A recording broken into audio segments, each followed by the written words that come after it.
We've already seen that Jerusalem was written as the result of a philosophical work claiming to have proven the truth of Christianity.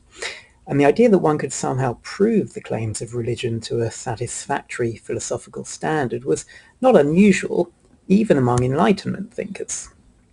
Indeed, Mendelssohn himself was a follower of the school of philosophical thought of Christian Wolff and Gottfried Leibniz, both of whom managed to maintain a commitment to both universal reason and Christian revelation.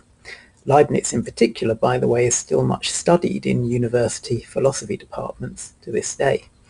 But even thinkers less inclined to a full-blown commitment to Christian revelation were prepared to admit to some form of religious belief if that belief could be justified at the bar of universal reason. Interestingly, particularly in England among the so-called English deists, it was possible to prove certain theological truths, such as the existence of God, purely on the basis of reason. Now, the God of these deists was often the sort of God we encountered in our study of medieval rationalism, a God entirely aloof from his creation rather than the miracle worker of the Tanakh.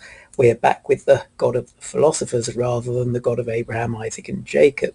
But the idea that one could prove these fundamental religious ideas meant that the door was far from locked for religious Enlightenment thinkers. And this type of rational theology, known also as natural theology, was further developed in the Leibniz-Wolff school of thought that Mendelssohn followed, to claim that there were three key theological beliefs subject to rational proof: the existence of God, the existence of an immortal soul, and some form of divine providence, the idea of God's guardianship of the world.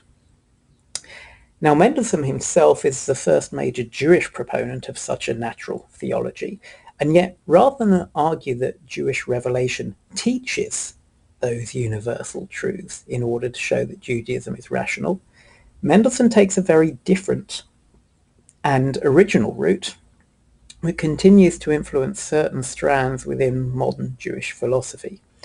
As he puts it pithily in Part 2 of Jerusalem, he writes, "I believe that Judaism knows of no revealed religion in the sense in which Christians understand this term.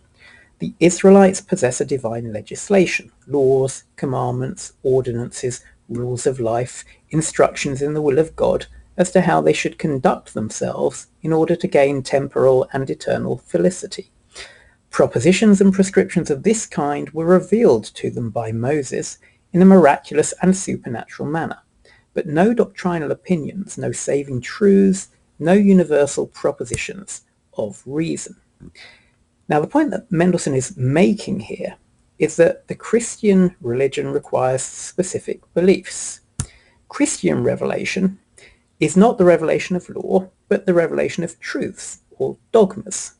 So, if this is what you think revealed religion is, then Judaism is not a revealed religion, according to Mendelssohn.